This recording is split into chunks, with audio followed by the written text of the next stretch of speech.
Bienvenidos al Espacio Plenilunia.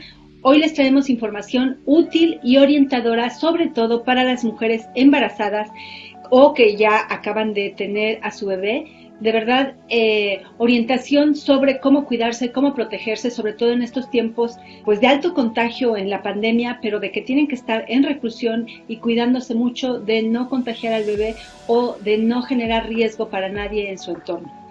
Quédese con nosotros.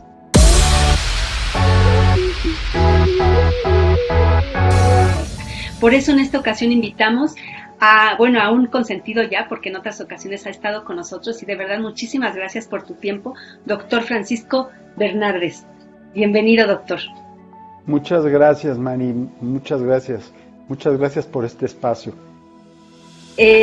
A ti porque, en alguna ocasión ya ha estado con nosotros el doctor Bernardes, pero déjenme recordarles, él es médico ginecobstetra de la UNAM, es por supuesto certificado por el Consejo Mexicano de Ginecología y Obstetricia, y aparte también es médico adscrito y jefe del servicio de obstetricia y de la maternidad en el Hospital Español, pero también fíjense que es un miembro muy activo dentro del Consejo de Ginecología y Obstetricia.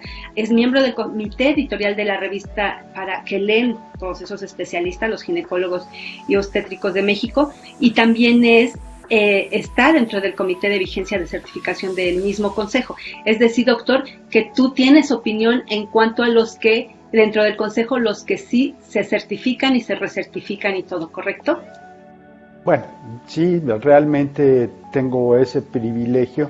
Hemos trabajado mucho en el consejo durante muchos años y es una institución independiente, totalmente autónoma, con claridad y transparencia que le garantiza a la sociedad que las personas que están certificadas tienen los conocimientos suficientes como para poder ejercer la especialidad. Gracias, María. Así es que, como ven, querido auditorio, el doctor Bernardes es líder de opinión dentro del sector de ginecobstetras, y en esta ocasión la información que nos vas a dar va a ser muy valiosa para las mujeres. Nosotros en Plenilunia, sobre todo 90% de nuestro auditorio, de nuestras lectoras, son mujeres. El otro 10% también tenemos hombres, pero sobre todo las mujeres son las que realmente nos escuchan y están atentas. Y por eso cuéntanos, porque en esta época de contagios y de riesgo y de temor de que no quieres pasar al lado de los que ya están contaminados o que ya les pasó lo de la enfermedad, la población de embarazos de la mujer embarazada es de las más vulnerables, ¿no? Desde el principio se dijo, aquí en México ha habido contagios de embarazadas, ya tú nos dirás ahorita, pero desafortunadamente también ha habido fallecimientos de embarazadas por COVID. Eso es terrible, es una realidad que en México nos ha pasado, en todo el mundo. Así es que danos cuáles son los primeros y los principales cuidados que como embarazada debes tener. Bueno, lo primero que tengo que decir es que es una enfermedad muy nueva. Y como es una enfermedad muy nueva ahora, y quiero, si me lo permites, decir la fecha, hoy es 18 de mayo del 2020. Quiere decir que esta enfermedad, como estructura, tiene 5 meses, y entonces las mujeres embarazadas que les ha topado, solamente tenemos 5 meses de experiencia. Esta enfermedad entonces es joven, pero está producida por un coronavirus, y los coronavirus han desarrollado algunas otras pandemias, algunas otras epidemias. Entonces, quiero llamar la atención en el sentido de que las anteriores, como la de la influenza o como el síndrome agudo respiratorio, el SARS, que se presentó anteriormente, pues a las embarazadas sí les pegaba durísimo. En los 5 meses que llevamos, no tenemos una proporción mucho mayor que la población general de enfermas por COVID-19 por estar embarazadas. ¿Eso es una buena noticia? Pues sí, aparentemente sí, porque el embarazo no te predispone a tener la enfermedad. El embarazo como tal, como te crece la panza, el diafragma baja menos, la capacidad respiratoria, por llamarlo de alguna manera muy simple, que no es no son todos los términos reales, disminuye porque puedes bajar menos tu diafragma y entonces tu forma de ventilar cambia un poco. Se pensó que esta es una condición o una circunstancia condicionante para agravar la enfermedad. No se ha podido demostrar. ¿Qué recomendaciones tenemos para las pacientes que tienen embarazo? Primero, que se cuiden mucho. Segundo, hasta ahorita, y vuelvo a repetir la fecha, 18 de mayo de 2020, no hemos demostrado que haya una transmisión vertical, es decir, que de la mamá se lo pase al bebé. Se están viendo un número mayor de pérdidas gestacionales discretamente en los sitios en donde ha habido un disparo severo de la pandemia. No está totalmente demostrado. Y no hemos visto hasta el momento descripciones en los bebés por alteraciones estructurales de los bebés secundarios al COVID, como si lo vimos o lo describimos en su momento cuando teníamos o tuvimos o tenemos todavía el problema del Zika. Entonces, cuando uno va a plantear esto, lo primero que uno tiene que decir es: no hay evidencia suficiente como para decir que hay una transmisión de mamá a hijo dentro del embarazo. Todavía, no ahorita. Esto nos da una tranquilidad más o menos buena, porque si lo hubiera y se recupera la mamá, se recupera el hijo, si hay suficiente espacio. Lo peligroso en esto, no sé, me acuerdo que hicimos una entrevista hace unos días en donde hablábamos de los anticuerpos.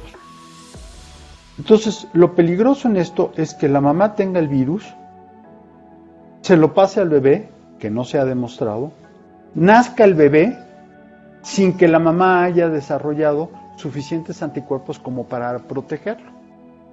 Eso es un problema.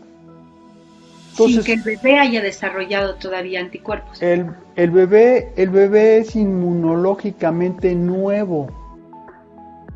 Entonces se va a exponer a una vida extrauterina fuera del útero y va a tener que desarrollar anticuerpos por sí mismo. Por eso la leche materna es tan buena, porque tiene anticuerpos. Habíamos hablado de las IgMs, IgGs, que no las tiene la leche, tiene IgAs.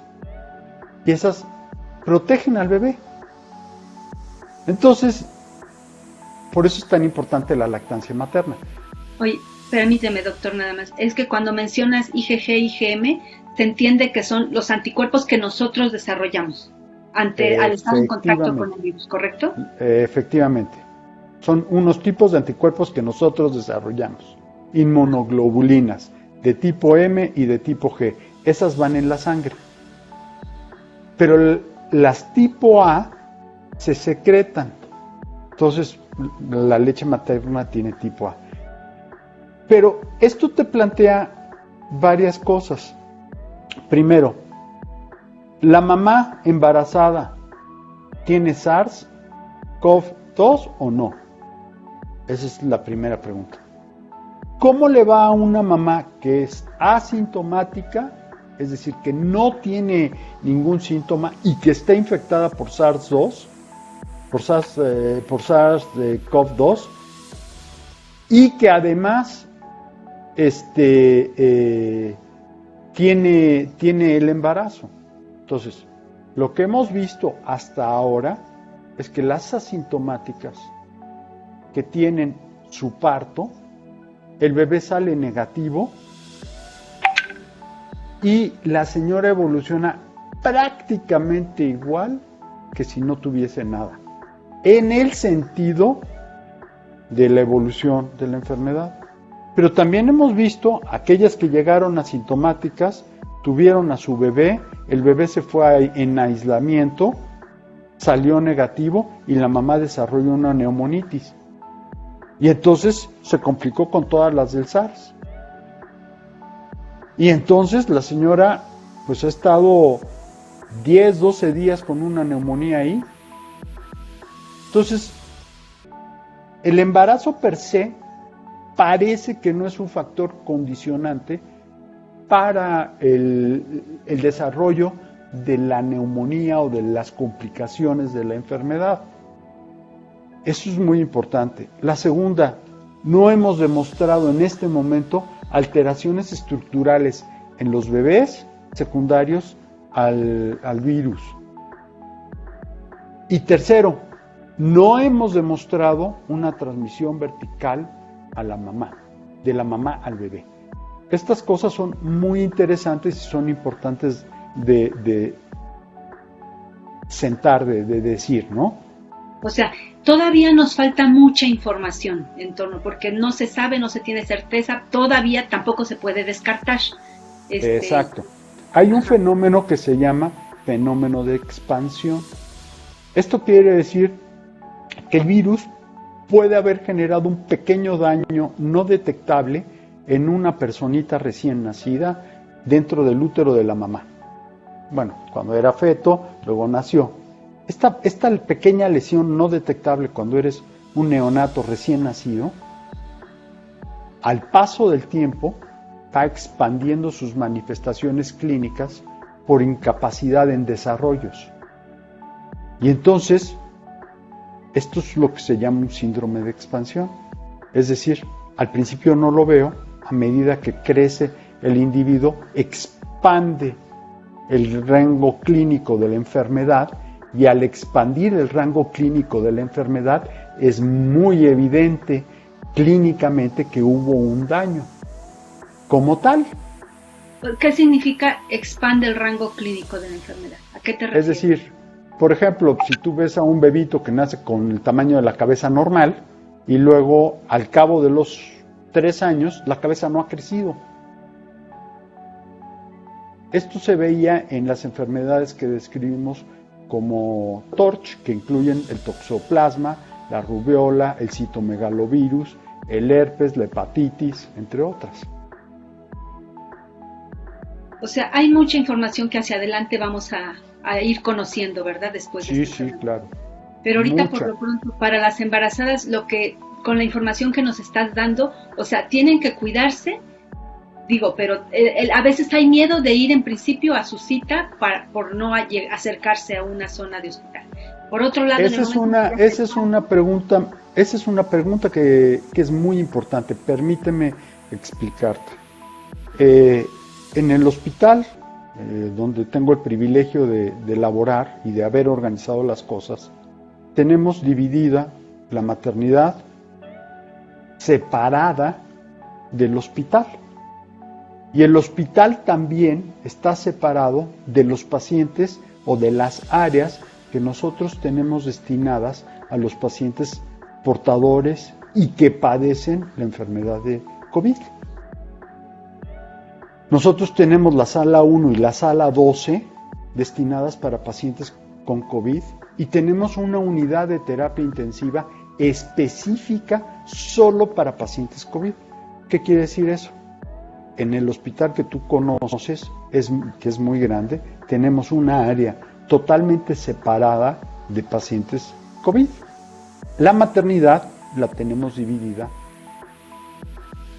en 3 áreas básicamente. El área sellada y separada de pacientes que están embarazadas, vienen a tener su bebé y que tienen enfermedad de COVID. Esas están separadas. Y sellado todo el espacio. Y tenemos sistemas de aire acondicionado que en vez de echar aire frío, lo chupan. Y entonces jalan las partículas virales y los filtran en una cosa que se llaman filtros EPA. Estas máquinas son el estándar de los hospitales. La segunda área que tenemos es una área para pacientes que llegan al hospital y se les hace la prueba y no sabemos si son COVID positivos o COVID negativos, pero han tenido un tamizaje, un triaje negativo. Si tienes un triaje positivo, te vas a una zona especial de triajes positivos indeterminados. Y luego tenemos el área específica para pacientes embarazadas que son COVID negativas, demostrado con un estudio, a las que se les atiende de la forma habitual. Lo mismo sucede dentro de un consultorio. En el consultorio nosotros tenemos en la entrada una área en donde a la paciente le hacemos un tamizaje verbal. Si Jorge nos pudiera poner la minilla número 23, se lo agradecería. ¿Por qué? Porque nosotros telefónicamente, a la hora en que concertamos la cita, hacemos un tamizaje verbal. Señora, ¿tiene usted fiebre? Si tiene usted fiebre antes de venir a la consulta, le sugerimos o le solicitamos de la manera más atenta, nos los haga saber para tomar las medidas en consecuencias. Entonces solamente vas a ver a los pacientes que tienen un triaje verbal telefónico negativo. ¿Sí me explico? Entonces no tienen fiebre, no tienen tos, no tienen escurrimiento nasal, no tienen falta de aire, no han tosido con sangre, no tienen diarrea, no han tenido lesiones dérmicas.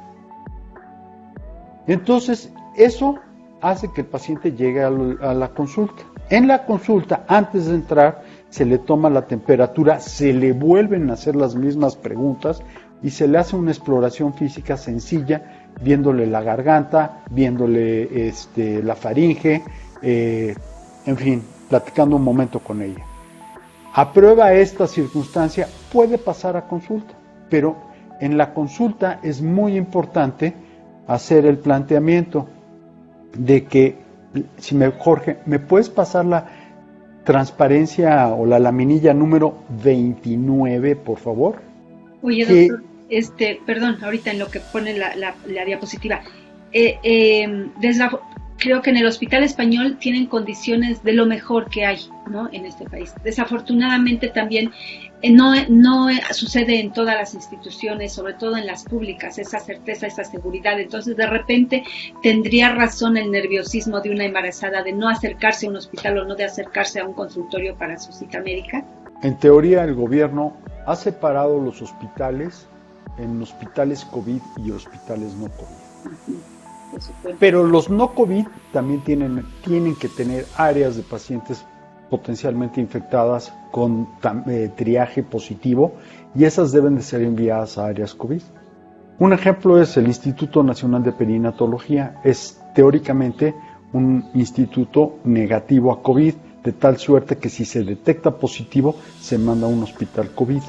Lo que es trascendental, y así lo tenemos que entender, es que la consulta externa tiene que estar separada de hospitalización, y esto es habitualmente correcto en la mayoría de los hospitales públicos, no en la totalidad, pero en la mayoría, porque lo que tenemos que entender es que tenemos que adaptar lo que tenemos a lo que debemos. Yo no sé si ustedes se han fijado que en los hospitales públicos hay unas tiendas de campaña puestas afuera. Esas fuera. Sí, esas son, y nosotros también los tenemos, las áreas de triaje para los pacientes, para dejar el hospital lo más limpio posible. O sea, no puedes hacer más y tienes que vivir y adaptarte con eso. La segunda cosa que es muy interesante en esto es que uno tiene que entender que la maternidad como acto humano es un acto social, es un acto de maravilla, es un acto de amor, es un acto de... Tú y yo somos papás. O sea, no puedes explicarlo de otra manera, ¿no? Y entonces todo el mundo quiere ir a conocer esa nueva personita que ha venido, ¿no? También es una zona de contagio, ¿eh? Claro. Pero ahorita con el confinamiento no se aceptan las visitas, o sea, tendría que... Esa es la transparencia que quería yo mostrarles. Por favor, no debe de haber acompañantes en la consulta. Es decir, la paciente debe de acudir sola. Yo estoy seguro que el papá quiere ver al bebé, yo estoy seguro que quiere enterarse, pero entonces le potencializo o le duplico el riesgo al personal médico que está enfrente a cargo de la paciente. ¿Qué pasa con esto? Al duplicarle el riesgo al personal médico, pues no se vale, porque la señora está muy confinada, pero el señor tiene que ir a trabajar o anda saliendo a hacer cosas, en fin, yo no me meto en esas cosas, quiero ser bien claro. Sí. Pero como mamá puedes definir, no, yo voy porque yo quiero protegerme y a mi hijo, ¿no? O sea, y yo como médico tengo el derecho a protegerme también, y no tengo por qué duplicar mi riesgo teniendo al acompañante enfrente. Entonces, oye, doctor, y es la realidad. Por último, antes de terminar, ya en la parte, ya el parto se dio, por suerte todo el embarazo no se contagió y estuvo protegida la mujer, ya tiene a su bebé en los brazos y esto. En la parte de la lactancia, sugieres que sí use cubreboca, digo, ya no está comprobado el contagio vertical de la mamá al hijo, pero sí en la propia logística de la lactancia, ¿no? O sea, bien, tienes que dividir. ¿La paciente es COVID positiva o es COVID negativa o es COVID indeterminada? Bueno, ¿Okay? Esperando que no sea COVID. Si la paciente es COVID negativa, que amamante. Todas las medidas de higiene y seguridad abonan al bienestar de la persona. Te quiero hacer este comentario. Todos hemos lavado nuestras manos como si tuviéramos síndrome obsesivo compulsivo o trastorno obsesivo compulsivo. Más lúcidas. Bien, el número de gastroenteritis ha disminuido ostensiblemente. Ya.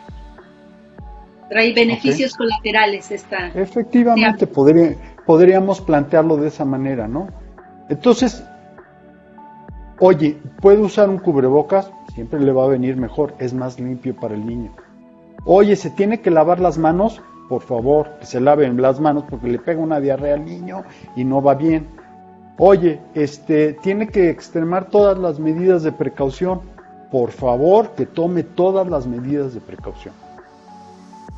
La discusión está en las pacientes que son COVID positivas. Esa es la discusión. Y ahí nadie se ha querido meter. Ahora, déjame plantearte esto. Eres un paciente que tienes escasos recursos económicos. Tu economía no da para comprar leche maternizada, que no es barata. Fórmula. Y tienes COVID, ¿qué haces? Entonces ya no te voy a poner en México o no te voy a poner en algún país depauperado del continente africano o asiático o en nuestro mismo país, que hay zonas que verdaderamente están devastadas económicamente. ¿Qué haces con estas pacientes? Pues les pones un cubrebocas, de preferencia el N95, que alguna vez comentamos también. Te lavas muy bien las manos, lavas muy bien el pecho, le das de comer al bebé, te lavas muy bien el pecho, te ayudan y pues que Dios nos bendiga, ¿no? Y hay otra posición, sácate la leche en un tiraleches y que alguien que no sea COVID positivo le dé de comer. Es complicado tomar una postura en esas circunstancias porque cuando la economía es suficiente para tener leches maternizadas y tener gente que ayuda que sea COVID negativa y que puedas tener un tiraleche de estos súper modernos que te faciliten esta tarea, pues vas en caballo de Hacienda, ¿no? El problema es cuando... Pues ni tanto, ¿no? Porque estás COVID positiva, ¿no? Ahora, dentro de las COVID positivas están estas que son asintomáticas que ya tratamos. Ahora, si tienes una neumonía y estás intubada... Bueno, pues ahí sí, ¿qué haces? Más que proteger tu vida ante todo, ¿no? Para poder después ver a tu bebé. Pues sí, y estas circunstancias de quito al bebé de la mamá es mi derecho humano tener contacto con piel con el bebé, estoy arriesgando al bebé. Y tienes la polarización, y lo hemos visto en la sociedad, la gente que no cree que eso existe, y la gente que se va al otro extremo, que es con una exageración absoluta basada en el terror. Yo creo que tendremos que luchar al punto medio. Ajá. Pero bueno, es la realidad que ustedes como médicos están viviendo, porque sí hay embarazadas contagiadas, porque sí hay las que ya parieron y están contagiadas, realmente sí hay, viven esas situaciones. Y ya esos dilemas están. Doctor, muchas gracias por tu información, tu conocimiento, por compartirnos esto que siempre nos hace más sensibles, y pues para las que están embarazadas y nos están escuchando, que tengan esa conciencia de cuidarse ante todo y de no dejar ir a su consulta. Muchas gracias, Mari, muchas gracias por esta oportunidad, muchas gracias a todos los que nos están viendo y que lo han hecho, y por favor cuídense mucho, lávense mucho las manos, tengan mucho cuidado, sean lo más obsesivos que puedan con esto de la limpieza, y cuídense mucho. Gracias, doctor, porque además esto todavía va para largo, o sea, no va, aunque ya empieza la reapertura y la reactivación de las actividades, el virus va a quedarse con nosotros, ¿verdad? Así es que lo que dices es tal cual. Muchas gracias, de verdad, gracias por acompañarnos, y no deje de estar pendiente de nuestro siguiente espacio Plenilunio.